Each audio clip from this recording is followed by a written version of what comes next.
26 मई को इंदिरानगर सेक्टर 20 में सेवानिवृत्त आईएएस देवेंद्र नाथ दुबे के घर लूटपाट और पत्नी मोहिनी की हत्या करने वाले बदमाशों से पुलिस की मुठभेड़ हो गई और इस मुठभेड़ में कुकरेल बांध पर कल्याण अपार्टमेंट के पास दोपहर में ये मुठभेड़ हो और मुठभेड़ में पुलिस ने 2 बदमाशों को गिरफ्तार किया है और दोनों की शिनाख्त तेलीबाग निवासी अखिलेश और रवि के रूप में। पुलिस मुठभेड़ के दौरान गोली लगने से अखिलेश घायल हो गया। अखिलेश और रवि दोनों भाई। आखिर इन लोगों की क्या दुश्मनी थी, क्यों इन्होंने आईएएस की पत्नी को मारा? नमस्कार, आदाब, सत श्री अकाल। मैं आयुष आपका स्टोरी आज अभी परिवार में स्वागत करता हूं और उम्मीद करता हूं कि आपने अभी तक चैनल को सब्सक्राइब कर लिया होगा। अगर आपने चैनल को सब्सक्राइब नहीं किया है तो कृपया सब्सक्राइब कर लें, जिससे आपको हमारी हर स्टोरी का नोटिफिकेशन समय पर मिल। तो आइए जानते हैं कि आखिर क्या हुआ था। लखनऊ के एक रिटायर्ड आईएएस अफसर सुबह सुबह 7 बजे गोल्फ खेलने के लिए अपने घर से बाहर जाते हैं और घर पर उनकी पत्नी अकेले हो। जब वो गोल्फ खेलकर करीब 9:30 बजे दोबारा अपने घर के अंदर प्रवेश करते हैं तो देखते हैं कि उनकी जो पत्नी है उनकी लाश बाथरूम में पड़ी हुई और यहाँ तक की बीवी की लाश को पानी से अच्छी तरह से धोया गया और तमाम की घर की महंगी महंगी चीजें जो थीं उसे भी पानी में डुबो कर रख दिया। अब कातिल का आखिर मकसद क्या था कि कातिल कत्ल करने के बाद लाश को क्यों धो रहे थे और आखिर में कातिल है कौन और कैसे कातिल अपनी बेवकूफी की वजह से पुलिस की पकड़ में आती? क्योंकि कातिलों का जो प्लान था वो बिल्कुल फूल प्रूफ था कि पुलिस उन तक कभी भी नहीं पहुंच पाई। वहीं जो आईएएस अफसर था वो ये घटना देखने के बाद अपने रिश्तेदारों को, पुलिस को फोन कर पूरी बात बताता है कि देखिए भाई, मैं तो सुबह सुबह गोल्फ खेलने चला गया था और जैसे घर में आता हूँ तो देखता हूँ कि मेरी पत्नी की लाश पड़ी हुई है और लाश को पानी से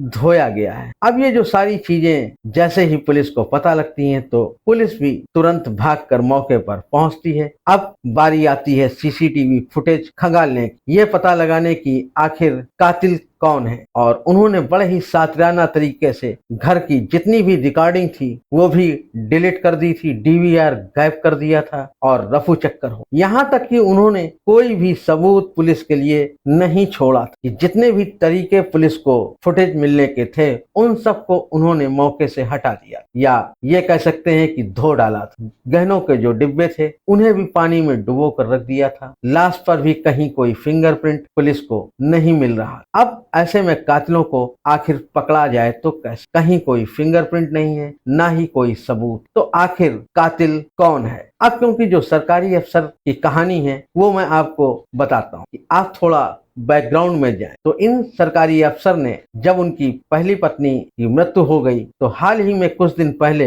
उन्होंने दूसरी महिला से शादी कर ली थी। अब घर में 2 बच्चे भी थे और ये कहा जा रहा था कि जो दोनों बच्चे हैं या जो दोनों लड़के हैं वो अब अपने पैरों पर खड़े हो चुके हैं और शादी कर लेने से अब उन पर कोई फर्क नहीं पड़ेगा कि दूसरी माँ घर पर आ। और वो बच्चे अपने पिता से काफी नाराज। वहीं जो कातिल है वो कातिल घर की एक एक डिटेल जानता था। तो क्या घर का कोई भेदी था जिसने आईएएस अफसर की पत्नी को मारा? क्योंकि जब सीसीटीवी फुटेज को निकाला गया तो उसमें कहीं कुछ भी नहीं मिला। पुलिस ने जब पड़ोसियों की सीसीटीवी फुटेज को खंगाला तो पता लगता है कि 2 लड़के जिन्होंने हेलमेट पहन रखा था वो घर की घंटी बजाते हैं और बिना किसी रोक टोक के वो घर के अंदर दाखिल हो जाते हैं। यह देखकर साफ जाहिर हो रहा था कि घर में जो भी महिला थी जिसकी हत्या हुई वो कातिलों को अच्छी तरह से जानती थी और इसीलिए बिना किसी रोक टोक पूछताछ के उन्हें अंदर आने की इजाजत मिली थी। अब इसके बाद मौत का तांडव कैसे रचा जाता है, लेकिन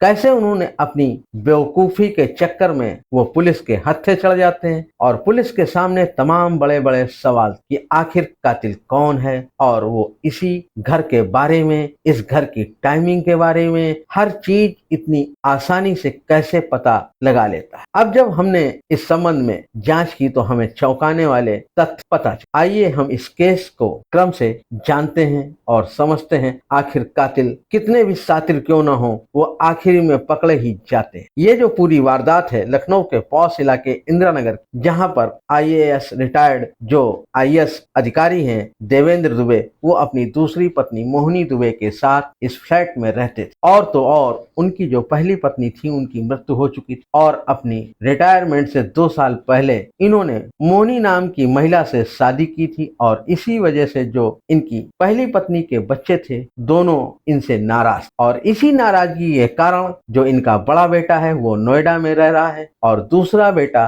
वो लखनऊ में ही अलग किराए का मकान लेकर रहता था। अब इनके पास सिर्फ पत्नी रह रही थी। देवेंद्र दुबे के पास प्रॉपर्टी काफी है, कई जगह पर इनकी जमीनें हैं, इसके साथ फ्लैट हैं और इस सिलसिले में उन्होंने हाल ही में अपना गोमती नगर का फ्लैट भी बेचा था, जिसके लिए इन्हें रुपए भी मिले थे और शायद 90 लाख रुपए में इस फ्लैट को बेचा था। अब इन्हीं सब चीजों को लेकर घर में कुछ परेशानियां भी हुई थी, क्योंकि जो देवेंद्र दुबे हैं जो रिटायर्ड आईएएस अफसर हैं, उनका कहना था कि इस पैसे को कुछ वो अपने बच्चों में बांट चुके थे, यानी इसका बंटवारा कर दिया था। लेकिन जो पत्नी मोहिनी दुबे थी वो साफ तौर पर कह रही थी कि हम पैसों को बांटेंगे नहीं। उनका यही कहना था कि फ्लैट हमने बेचा है, सारे पैसे हमारे पास रहेंगे। अब ऐसे में एक जानकारी आपको और बता दूं कि जो देवेंद्र दुबे के सबसे छोटे बेटे हैं यानी दूसरा बेटा है, वो शराब का लती है और इसीलिए देवेंद्र दुबे उसे खासा पसंद भी नहीं करते थे और इसी वजह से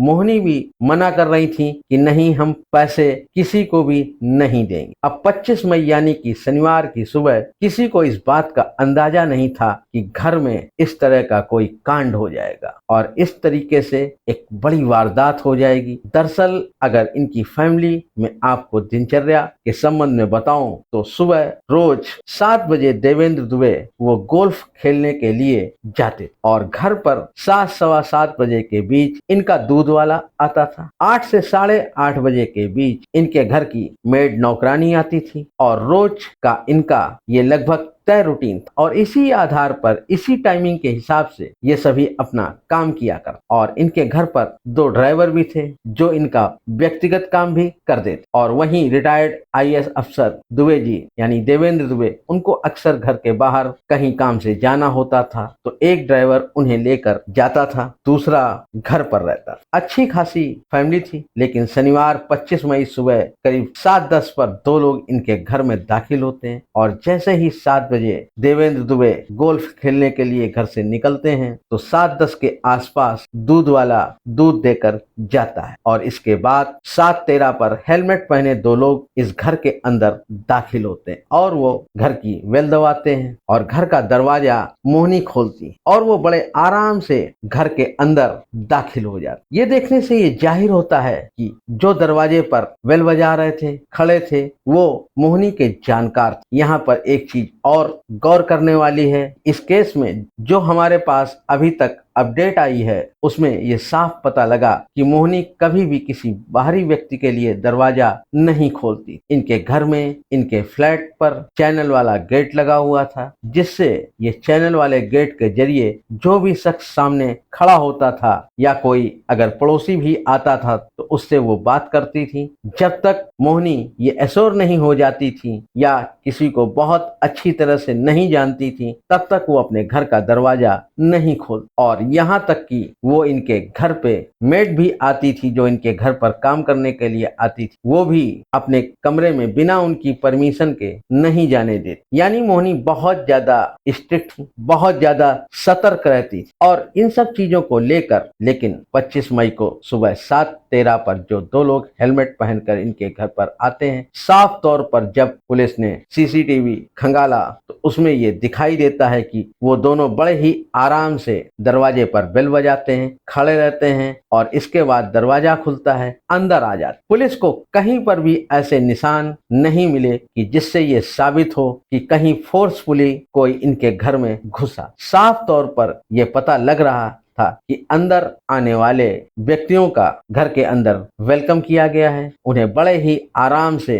जो दोनों लोग हैं वो घर के अंदर दाखिल होते हैं और उस वक्त चूंकि मोहिनी ने गैस पर दूध चढ़ा रखा था और दूध वाला कुछ देर पहले ही घर पर दूध देकर गया था, इसी वजह से मोहिनी ने गर्म करने के लिए दूध चढ़ा रखा था और जैसे ही वो उन लोगों को लेकर घर के अंदर आती हैं तभी उन पर दोनों शख्स में से एक व्यक्ति मोहिनी का गला दबाना शुरू कर देता है और इसमें भागम भाग भी होती है। एक तरीके से जो लूटपाट का सिनेरियो बनाकर कातिल घर के अंदर आए थे वही इस काम को अंजाम देने के लिए मोहिनी को पकड़ते हैं और मोहिनी उनकी पकड़ से भागने की कोशिश करती हैं। ऐसे में वो एक लोहे का राड मोहिनी के सर पर मार देते हैं। फिर मोहिनी उस राड की चोट से अचेत हो जाती हैं। फिर उनका गला दबाते हैं, उनकी हत्या करते हैं और हत्या कर देने के बाद जो आईएएस ऑफिसर की पत्नी मोहिनी है उनकी लाश को वो बाथरूम में लेकर जाते हैं। फिर एक कपड़े से उस पूरी लाश को धोया जाता है क्योंकि जो कातिल थे उन्हें ये जानकारी थी कि जो फिंगरप्रिंट हैं, जब वो गला दबा रहे थे तो मोहिनी के गले पर आराम से फिंगरप्रिंट मिल जाएंगे और वो फिंगरप्रिंट गला दबाते समय आ जाएंगे। साथ ही जब मोहिनी भागदौड़ कर रही थी, उनको पीछे ढकेल रही थी, तब भी उनके हाथ में उनके शरीर टच हुए थे, उनके हाथ टच हुए थे, उनकी बॉडी टच हुई थी। तो जो कातिल हैं वो पूरी तरह से जानते थे कि पुलिस से कैसे बचना है और कैसे कैसे सबूतों को मिटाना है और इसीलिए वो एक कपड़ा लेकर बाथरूम के अंदर मोहिनी की पूरी बॉडी को पोंछते हैं, गले पर जहां उन्होंने गला दबाया था वहां पोंछते हैं और हाथ पोंछते हैं। इसके बाद जो आसपास का इलाका होता है जहां भागम भाग हुई होती है उसको पूरी तरीके से साफ करते हैं ताकि पुलिस उन्हें बिल्कुल भी पकड़ ना सके, कहीं से भी ट्रेस ना कर सके। अब इस तरह से जो फिंगरप्रिंट है वो मिटाए जाते। इसके साथ ही जब वो लूटपाट करते हैं, अलमारी खोलते हैं या जितने भी वो दरवाजे खोलते हैं, कोई रिमोट तो उन्होंने अपने हाथ में लिया नहीं था। जब उन्होंने ज्वेलरी बॉक्स खोला उसके अंदर से जब उन्होंने सोना चांदी जो भी जेवरात रखे थे वो उठाकर एक बैग में डाल लिए। इसके बाद वो जितना सामान उन कातिलों ने टच किया था उसे भी ले जाकर वो बाथरूम के अंदर जो पानी का टब था, बाल्टी थी, उसके अंदर डाल देते हैं ताकि कल को पुलिस इनके फिंगरप्रिंट का पता न लगा सके। अब ये सारी चीजें करने के बाद मोहिनी दुबे का जो पासपोर्ट था, जो मोहिनी का ज्वेलरी बॉक्स था, इसके साथ साथ टीवी का रिमोट और भी ऐसी कई सारी चीजें थी जो वो लोग ले जाकर पानी के अंदर डाल देते हैं ताकि कल को पुलिस उन्हें किसी भी तरीके से पकड़ ना पाए। अब ये सारी चीजें हो जाने के बाद वो कातिल वहां से लगभग 50 लाख की ज्वेलरी लूटते हैं और भी कई कीमती सामान लेकर वहां से आराम से फरार हो जाते हैं। और इन सब कामों को करने के बाद लगभग 8:45 बजे जब वापस देवेंद्र दुबे अपने घर पर पहुंचते हैं तो घर का मंजर देखकर हैरान रह जाते हैं। उनके पैरों तले जमीन खिसक जाती। उन्हें यही समझ में नहीं आता है कि अचानक ये सब क्या हो गया। सुबह सुबह तो मैं सब कुछ ठीक छोड़कर गया था और वो जब अंदर देखते हैं कि बाथरूम में उनकी पत्नी की लाश पड़ी हुई है, ऐसे में वो पुलिस को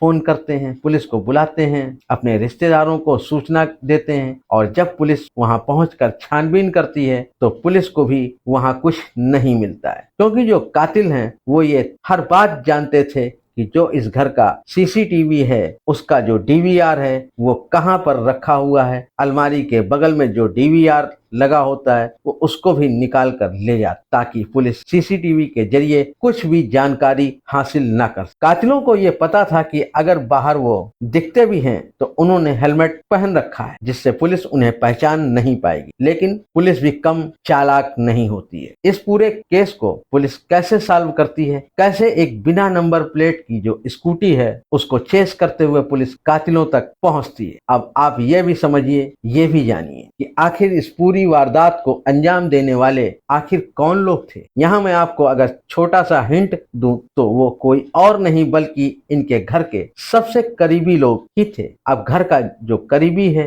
वो लगभग 19 साल का इनका करीबी बना हुआ है। अब क्योंकि जिस तरीके से इन्होंने प्लानिंग की तो बहुत अच्छे तरीके से इन्होंने प्लानिंग बनाई, इन्होंने रेकी भी बहुत अच्छे ढंग से की थी। अगर मान लीजिए रोज का इनका घर पर आना जाना था तो घर के सदस्य भी एक तरह से इन लोगों को पहचानते और इन लोगों ने हत्या करने से एक दिन पहले प्लानिंग बनाई और इस प्लानिंग में उन्होंने सोचा कि जब हम हत्या करके भागेंगे तो कौन कौन से रास्ते से भागेंगे। अब इसके लिए बाकायदा वो एक दिन पहले रेकी करते हैं और ये रेकी करने के लिए घर के 2 सदस्य याद रखें। जिस तरीके से हमने शुरुआत में बताया था कि कौन है, वो दोनों सदस्य घर के ही 2 सदस्य होते हैं जो रेकी करते हैं और फिर चुपचाप हेलमेट पहनकर ये अंदर दाखिल होते हैं। सबूत मिटाने के लिए जिस तरीके से इन्होंने तमाम कोशिशें की, यहाँ तक कि जो कैमरों की रिकॉर्डिंग हो रही होती है, अलमारी के पीछे रखे हुए डीवीआर में सेव हो रही होती है, उस जगह का भी इन्हें पता था, उसे भी वो निकाल कर भाग जाते हैं। यही नहीं, रास्ते में उन्होंने कई बार अपने कपड़े भी बदले ताकि पुलिस उन पर चाह कर भी कभी ना पहुंच पाए। अब पुलिस इसके लिए भी तमाम दिक्कतें हो रही थी, तमाम दिक्कतों का सामना कर रही थी। पुलिस को कहीं कोई फिंगरप्रिंट नहीं मिल रहा था, कोई ऐसा सबूत नहीं हासिल हो रहा था, ना ही कोई चेहरा दिख रहा कि जिससे पता लगाया जा सके कि ये लोग कौन थे, कहां से आए, कहां चले गए। लेकिन कहते हैं कि कोशिश करने वालों की कभी हार नहीं होती। अब जब पुलिस ने देखा कि उसके पास कोई लीड नहीं है, अंधेरे में तीर मारने से अच्छा है क्यों ना घर के अंदर जो सबूत हैं वो नहीं मिल रहे हैं, ना ही कोई रिकॉर्डिंग मिल रही है, तो पड़ोसियों के यहाँ देखा जाए। लेकिन पड़ोसी के एक रिकॉर्डिंग से उनको ये फायदा मिलता है कि 2 लड़के जो घर में दाखिल हो रहे होते हैं उनकी रिकॉर्डिंग साफ साफ दिखाई देती और उसमें दिखता है कि एक नीले रंग की स्कूटी से वो दोनों लड़के आते हैं और जब वो लगभग 7:45 बजे घर से बाहर जाते हैं तो उसकी रिकॉर्डिंग में वो दोनों दिखाई पड़ते हैं। बस यही एक वो सबूत था जिसका सिरा पकड़कर पुलिस इस पूरे केस को सुलझाती है। दरअसल जिस इलाके में हत्या की गई थी वो था लखनऊ का एक पॉश इलाका, लखनऊ का केंद्र इंदिरापुरम का क्षेत्र, जो बहुत ही पॉश इलाका माना जाता और इसमें तमाम अलग अलग घरों में कैमरे लगे हुए और उन कैमरों के जरिए पुलिस इस स्कूटी का पीछा करती है कि हत्यारे किस किस रास्ते से निकले हैं, कहां कहां से निकले हैं। तो लगभग इस क्रम में पुलिस 33 सीसीटीवी की फुटेज को खंगालती है, उन्हें मैच कराती है और जानने की कोशिश करती है कि ये स्कूटी सवार किस रास्ते से कहां जा रहे हैं। जब पुलिस तमाम उस रिकॉर्डिंग में यह ब्लू रिंग की स्कूटी देखती हुई आगे बढ़ती है जो बिना नंबर प्लेट वाली है, लेकिन उस पर बैठने वाले दोनों लड़के वो कभी कभी अपने कपड़े बदलते हुए पुलिस को नजर आते। तो इसका मतलब साफ होता है कि उन्होंने अपने कपड़े रास्ते में बदले हैं लेकिन स्कूटी वही रखी। अब जब ये उस रास्ते से निकलते हैं तो पता लगता है कि लगभग वहां से मौकाए वारदात जहां पर इन्होंने हत्या की है वहां से वो 14 से 15 किलोमीटर दूर नीलमथा क्षेत्र तक पहुंचते हैं और वहां जाकर इनकी स्कूटी आखिर तक दिखाई पड़ और वहां जाकर स्कूटी रोकते हैं। अब नीलमथा क्या है? अब नीलमथा पर जब ये सब चीजें जानने की कोशिश हुई कि इस घर से आखिर इसका क्या लेना देना है और नीलमथा तक रहने वाले का जब पता लगाया गया तो पता लगता है घर का जो ड्राइवर है, जो पिछले 19 सालों से इस घर के लिए हर एक काम कर रहा है, जो सबसे वफादार माना जा रहा है, वही कातिल है। दरअसल इन्हें पता लग चुका था कि घर पर बहुत ज्यादा कैश रखा हुआ, बहुत ज्यादा ज्वेलरी है और दूसरी शादी होने के बाद जो ये महिला है वो अपने पति से बार बार पैसे बचाने को कह रही हैं और शायद इसी वजह से इनको पता लग चुका था कि पैसे कहाँ रखे गए। अब क्योंकि जो मोहिनी दुबे थी वो किसी और के लिए दरवाजा नहीं खोल, तो जो अखिलेश था उसे ये पता था कि मैडम को वो भरोसे में ले लेगा। अब यहाँ एक याद रखने की बात है कि एक और ड्राइवर है, घर में 2 ड्राइवर थे जो सुबह दुबे जी गोल्फ खेलने की बात हमने बताई, उनमें से एक ड्राइवर रवि था जो साहब को लेकर गोल्फ खेलने के लिए लेकर जाता था। लेकिन रवि भी इस पूरे कांड में शामिल था और वो जिस तरीके से गोल्फ खेलने जाता है लेकिन तुरंत फोन करके बताता है कि घर में कि वहां से निकल चुका है, जगह खाली है। अब क्योंकि घर के ही लोग थे, इन्हें पता था कि दूध वाला कब आता है और जब ये इत्मीनान कर लेते हैं कि दूध वाला घर पर दूध देकर चला गया है तो उसके 3 मिनट के बाद की टाइमिंग के अंदर ये घर के अंदर दाखिल होते हैं और 8 से 8:15 बजे के बीच में जो इनकी नौकरानी के आने का टाइम होता है उससे पहले वो घर से निकल जाते। इतनी परफेक्ट टाइमिंग के साथ ये जो कातिल थे इन्होंने इस पूरी वारदात को अंजाम दिया था। और क्योंकि उस दिन गनीमत ये रही कि नौकरानी जो थी उसने उस दिन छुट्टी ले रखी। अब इसमें इस नौकरानी वाले एंगल की भी जांच की जा रही थी कि कहीं नौकरानी भी तो इसमें शामिल नहीं है। अब ये दोनों जो ड्राइवर हैं, क्योंकि एक ड्राइवर तो निकल चुका था साहब को लेकर, दूसरा ड्राइवर मैडम को भरोसे में लेकर गया था। तो जो अखिलेश था, जो दूसरा ड्राइवर था, उसने अपने एक दोस्त जीत से हेल्प मांगी और कहा कि जो भी हम यहाँ से लूटपाट करेंगे उसका बराबर बराबर हम हिस्सा बांट लेंगे। इसके बाद तीन लोग ये मिलकर पूरी प्लानिंग करते हैं। अब क्योंकि ना कोई सबूत था, ना ही कोई चीज थी जिससे पुलिस इन तक पहुंच पाती, कपड़े भी बदल लिए जाते हैं, तो अब इनको ये लग रहा था कि पुलिस इन तक कभी भी नहीं पहुंच पाए और ये जो पूरा केस है एक रहस्य बनकर फाइलों में सिमट जाएगा, गुम जाएगा। क्योंकि जो तमाम तरीके